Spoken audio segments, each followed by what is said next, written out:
30 நாட்களில் ஃபோட்டோஷாப்பில் இன்றைக்கி நம்ம பார்க்க போகிறது முக்கியமான டூல் பென் டூல். ஃபோட்டோஷாப் மட்டும் இல்லாமல் Adobe Illustrator, InDesign, Premiere Proல கூட இந்த பென் டூல் ரொம்ப பயனுள்ளதாக இருக்கும். ஃப்ரீ ஹேண்ட் ஆர்ட் ஒர்க், அதாவது வெறும் கையில் நமக்கு ஓவியம் வரைய தெரியாதவங்களுக்கு கூட இந்த பென் டூல் வச்சு சிறப்பான ஆர்ட் ஒர்க்ஸை நம்ம கிரியேட் பண்ண முடியும். உதாரணத்துக்கு இப்போ நீங்கள் பார்க்குறது Adobe Illustratorல நான் பென் டூல் வச்சு வரைஞ்ச ஓவியங்கள். ஸோ வரைகிறது ஆர்ட் ஒர்க் கிரியேட் பண்ணுறது மட்டும் இல்லாமல் பென் டூல் ஒரு அருமையான செலெக்ஷன் டூல். நமக்கு தேவைப்படுற விஷயங்களை இமேஜில் தனியாக செலக்ட் பண்ணி கட் பண்ணுறதுக்கோ எடிட் பண்ணுறதுக்கோ நமக்கு பென் டூல் ரொம்ப பயனுள்ளதாக இருக்கும். ஸோ டூல் பாக்ஸில் இங்கே பென் டூல் இருக்குது. நான் பென் டூல் எடுத்துக்கிறேன். பென் டூலுடைய ஷார்ட்கட் பி. கீபோர்டில் நம்ம பி ப்ரெஸ் பண்ணோன்னா நமக்கு பென் டூல் வரும். நம்ம எப்போவுமே கீபோர்ட் ஷார்ட்கட் ப்ரிஃபர் பண்ணுறது நமக்கு டைமை ரொம்ப சேவ் பண்ணி தரும்.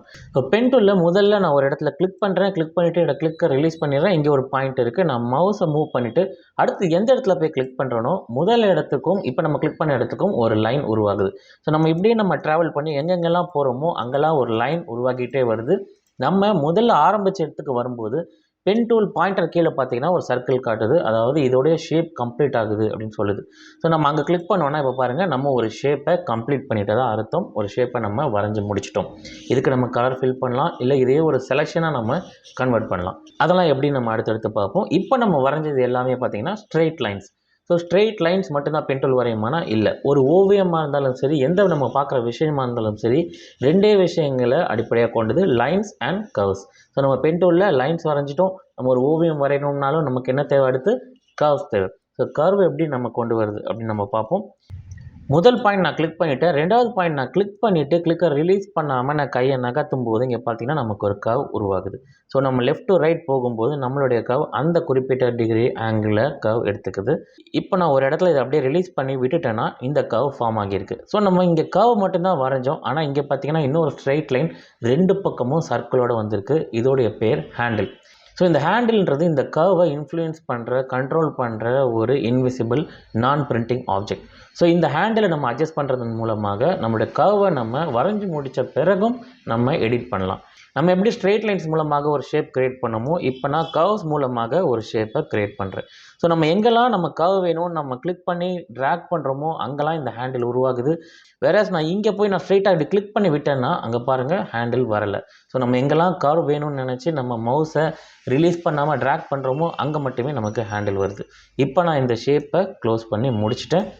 வரைஞ்சி முடித்த பிறகு இதை எப்படி எடிட் பண்ணுறது அப்படின்னு நம்ம பார்ப்போம். பென் டூல் கீழே டைரக்ட் செலெக்ஷன் டூல் இருக்கும். நம்ம டைரக்ட் செலெக்ஷன் டூல் எடுத்து வந்து கிளிக் பண்ணும்போது நம்ம பாயிண்ட்ஸில் இருக்கிற ஹேண்டில் ஆக்டிவேட் ஆகும். இதன் மூலமாக நமக்காக எடிட் பண்ணலாம். இந்த டைரக்ட் செலெக்ஷன் டூலை நம்ம தனியாக போய் கிளிக் பண்ணணும்னு அவசியம் இல்லை. நம்ம பென் டூலில் இருக்கும்போதே நம்ம கண்ட்ரோல் ப்ரெஸ் பண்ணோன்னா டெம்பரரியாக நம்ம கண்ட்ரோல் ப்ரெஸ் பண்ணிட்டு இருக்கிற வரைக்கும் நம்மளுடைய பாயிண்டர் நமக்கு டைரக்ட் செலெக்ஷன் டூலாக மாறிடும். ஸோ இந்த மாதிரி நம்ம கண்ட்ரோலில் ஹோல்ட் பண்ணிக்கிட்டே நம்ம போய் டைரெக்டாக எடிட் பண்ணலாம். ஸோ இந்த பாயிண்ட்டை கிளிக் பண்ணி நம்ம கர்வை நம்ம ஆல்ட்ரு பண்ணலாம். நம்ம இந்த ஹேண்டிலை மூவ் பண்ணும்போது நம்மளுடைய ஆங்கிளை நம்ம மாற்றி அமைக்கலாம். அது மட்டும் இல்லாமல் இந்த ஆங்கிளோட இன்டென்சிட்டியை நம்ம மாற்றி அமைக்கிறதுக்கு இந்த ஹேண்டிலோடைய ஹைட்டையும் விட்த்தையும் நம்ம கண்ட்ரோல் பண்ணலாம். இப்போ பார்த்திங்கன்னா நம்ம ஹேண்டிலுடைய சைஸை ஆல்ட்ரு பண்ணுறதன் மூலமாக நம்மளுடைய கர்வோடைய டிகிரி இன்டென்சிட்டி அதிகமாகவோ குறைவாகவோ மாறிக்கிட்டே இருக்குது. இப்போ பென் டூல் எடுத்து இன்னொரு சின்ன ஷேப் வரைகிறேன். சிம்பிளாக ஒரு கிளிக் பண்ணுறேன். ஸோ இங்கே நமக்கு ஹேண்டில் வரல. அடுத்து ஷிஃப்ட் அழுத்திக்கிட்டே நம்ம கிளிக் பண்ணோன்னா ஸ்ட்ரெயிட் லைன் வரும். இப்போ நம்ம சிம்பிள் கிளிக் பண்ணதுனால இங்கே நமக்கு ஹேண்டில் வரல. இங்கே நான் கிளிக் பண்ணிவிட்டு ட்ராக் பண்ணுறதன் மூலமாக கர்வும் உருவாகுது. அதே டைமில் நமக்கு ஹேண்டிலும் வருது. நான் இந்த ஷேப் இங்கே க்ளோஸ் பண்ணுறேன். க்ளோஸ் பண்ணுற இடத்துல நான் சிம்பிளான கிளிக் பண்ணுறேன். அங்கேயும் நமக்கு ஹேண்டில் வரல. ஸோ ஹேண்டில் வந்துச்சுன்னா நமக்கு அந்த இடங்கள் கர்வாகவும், ஹேண்டில் வரலைன்னா அந்த இடங்கள் நமக்கு ஷார்ப் எட்ஜாகவும் இருக்கும். இதுதான் சிம்பிளான விஷயம். ஸோ இப்போ கண்ட்ரோல் அழுத்திட்டு நம்ம இங்கே கிளிக் பண்ணோன்னா பார்த்தீங்கன்னா இங்கே மட்டுமே நமக்கு ரெண்டு பக்கம் ஹேண்டில் இருக்குது. இங்கெல்லாம் நம்ம ஷார்ப் எட்ஜ் வரைஞ்சதுனால நமக்கு ஹேண்டில் வரலை. இங்கே நான் இப்போ கண்ட்ரோல் அழுத்திட்டு ப்ரெஸ் பண்ணுறேன். நமக்கு இந்த டபுள் சைடு ஹேண்டில் எதை குறிக்குதுன்னா, இந்த பக்கம் இருக்க ஹேண்டில் நம்ம கண்ட்ரோல் பண்ணுறது மூலமாக இந்த பகுதி கர்வையும், இந்த ஹேண்டில் நம்ம கண்ட்ரோல் பண்ணுறது மூலமாக இந்த பகுதி கர்வையும் நம்ம ஆல்டர் பண்ணலாம். ஸோ எங்கெல்லாம் நம்ம ஹேண்டில் வச்சு நம்ம வரைகிறோமோ அங்கெல்லாம் கர்வ் இருக்கும். எங்கெல்லாம் நம்ம ஹேண்டில் இல்லாமல் வரைகிறோமோ அங்கே ஷார்ப் எட்ஜ் இருக்கும். இது அப்படியே வைஸ் வர்ஸா.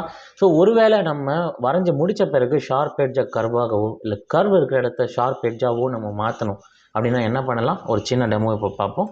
இப்போ நான் சிம்பிளான ஒரு ஷேப் வரைகிறேன். எல்லாமே ஸ்ட்ரெயிட் லைன்ஸ்.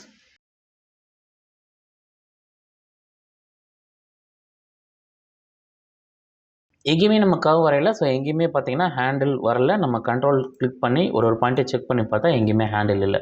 இப்போ இந்த ஷார்ப் எட்ஜஸை நம்ம கர்வாக மாற்றணும் அப்படின்னா இங்கே பென் டூல்லே பார்த்தீங்கன்னா கீழே கன்வெர்ட் பாயிண்ட் டூல் அப்படின்னு இருக்குது. நான் கன்வெர்ட் பாயிண்ட் டூல் எடுத்துகிட்டு இந்த பாயிண்ட் கிட்ட போனேன்னா கிட்டத்தட்ட ஒரு ட்ரையாங்கிள் மாதிரியான பாயிண்டர் வருது. இந்த பாயிண்டரை வச்சு நம்ம ட்ராக் பண்ணும்போது பாருங்கள் நமக்கு அந்த ஷார்ப் எட்ஜ் ஒரு கர்வாக மாறுது, ஹேண்டிலும் நமக்கு வருது. ஸோ இந்த கன்வெர்ட் டூல் வச்சுட்டு நம்ம எந்த ஒரு இடத்துக்கும் போய் ஒரு ஷார்ப் எட்ஜை நம்ம ஹேண்டில் வச்சு ஒரு கர்வாக மாற்றலாம். அகெயின் நமக்கு இந்த கர்வ் வேணாம், திரும்பவும் ஷார்ப் எட்ஜ் வேணும்னா அகெயின் நம்ம கன்வெர்ட் டூல் வச்சு நம்ம கிளிக் பண்ணுறதன் மூலமாக அது ஒரு ஷார்ப் எட்ஜாக ஹேண்டில் இல்லாமல் மாறிடும். ஸோ இந்த கன்வெர்ட் டூலையும் நம்ம தனியாக போய் ப்ரெஸ் பண்ணணும் அவசியம் இல்லை. பென் டூலில் இருக்கும்போது நம்ம ஆல் ப்ரெஸ் பண்ணிவிட்டு எந்த ஒரு பாயிண்டில் போய் வச்சாலும் அது கன்வெர்ட் டூலாக டெம்பரரியாக மாறிடும். ஸோ பென் டூல் இப்போ தான் நீங்கள் பிகின் பண்ணுறீங்க, இதை ப்ராக்டிஸ் பண்ணணும் அப்படின்னா உங்களுக்கு சிறப்பான வழி ஒன்று இருக்குது. நான் இப்போ செஞ்சு காமிக்கிறேன். இந்த எழுத்து மேலே நான் பென் டூல் வச்சு வரைய போகிறேன். இதை நம்ம ட்ரேசிங் அப்படின்னு சொல்கிறோம். நான் இந்த எட்ஜ்லேருந்து ஸ்டார்ட் பண்ணுறேன்.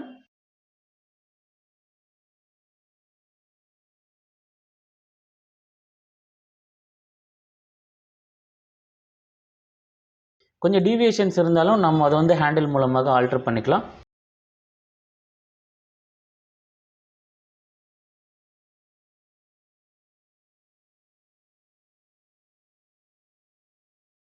இப்போ நான் வரைஞ்சி முடிச்சுட்டேன். எனக்கு எங்கெல்லாம் கரெக்ஷன்ஸ் தேவைப்படுதோ அந்த இடங்களுக்கு போயிட்டு நான் கண்ட்ரோலில் ஹோல்டு பண்ணுறேன்.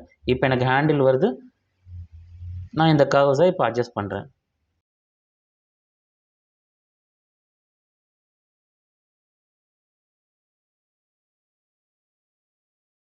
ஸோ இந்த இடத்துல நான் ஒரு சிம்பிள் கிளிக் பண்ணதுனால அங்கே கர்வ் இல்லாமல், ஹேண்டில் இல்லாமல் ஒரு ஷார்ப் எட்ஜாக இருக்குது. ஸோ இதுவே வந்து நமக்கு கர்வோடைய அழகை நமக்கு கெடுக்குது. ஸோ நான் கன்வெர்ட் பாயிண்ட் டூல் எடுத்துகிட்டு இங்கே வந்து நான் ஹேண்டிலை உருவாக்குறேன்.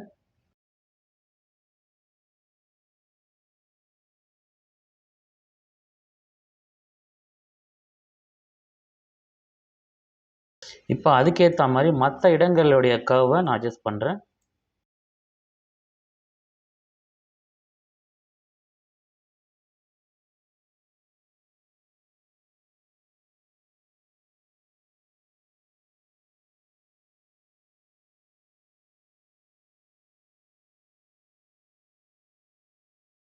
ஸோ இப்போ நம்மளுடைய ஒரிஜினல் கண்டென்ட் சி லெட்டர் இருக்க லேயர் ஆஃப் பண்ணி பார்ப்போம். இது நம்ம வரைஞ்ச கர்வ் லேயர். ஸோ நம்ம வரைஞ்சி முடிச்சாச்சு, ஹேண்டில்ஸ் வச்சு எடிட் பண்ணியாச்சு, ஓரளவு கர்வ்ஸ் நல்லாவே வந்திருக்கு. இப்போ நம்ம வரைஞ்சி முடிச்ச இந்த ஷேப்பை என்னெல்லாம் பண்ண முடியும், நம்ம இதை வந்து கலர்ஸ் ஃபில் பண்ணலாம். இங்கே லேயர் பேனலில் அட்ஜஸ்ட்மெண்ட் ஐக்கானில் சாலிட் கலரை கிளிக் பண்ணுறோம். சாலிட் கலர் கிளிக் பண்ணி நம்ம விரும்புகிற கலரை சூஸ் பண்ணோன்னா இந்த ஷேப்புக்கு ஒரு கலர் ஃபில் ஆகிடுது. இதை நம்ம எடிட் பண்ணுறதுக்கு அகைன் எஃபெக்ட்ஸில் கலர் ஓவர்லேயே போயிட்டு நம்ம வேணுங்கிற கலரை நம்ம இங்கே சூஸ் பண்ணிக்கலாம். இப்போ நான் அண்டு பண்ணுறேன். அண்டு பண்ணிவிட்டு இதையே நம்ம ஒரு செலெக்ஷனாகவும் நம்ம பயன்படுத்தலாம். ஒரு இமேஜை நான் ட்ராப் பண்ணியிருக்கேன் நம்மளோட டாக்குமெண்ட்டில். நம்ம வரைஞ்ச பாத் ஷேப் அப்படியே இருக்குது. இப்போ பென் டூல் எடுத்துகிட்டு இதை ரைட் கிளிக் பண்ணோன்னா நமக்கு பல ஆப்ஷன்ஸ் வருது. அதில் ஒரு ஆப்ஷன் மேக் செலெக்ஷன். நமக்கு தேவைப்படுற ஃபெதர் ரேடியஸை நம்ம கொடுக்குறோம். கொடுத்துட்டு என்டர் பண்ணோன்னா நமக்கு வரைஞ்ச நம்மளுடைய பாத் ஷேப் ஒரு செலெக்ஷனாக மாறிடுச்சு. ஸோ இந்த செலெக்ஷனை நான் இப்போது கண்ட்ரோல் ஜே கொடுக்குறேன். இப்போ பாருங்கள் நம்ம ஒரிஜினல் இமேஜ்லேருந்து நம்ம செலக்ட் பண்ண ஏரியாக்கள் மட்டும் அந்த இமேஜை காப்பி பண்ணி பேஸ்ட் பண்ணிடுச்சு.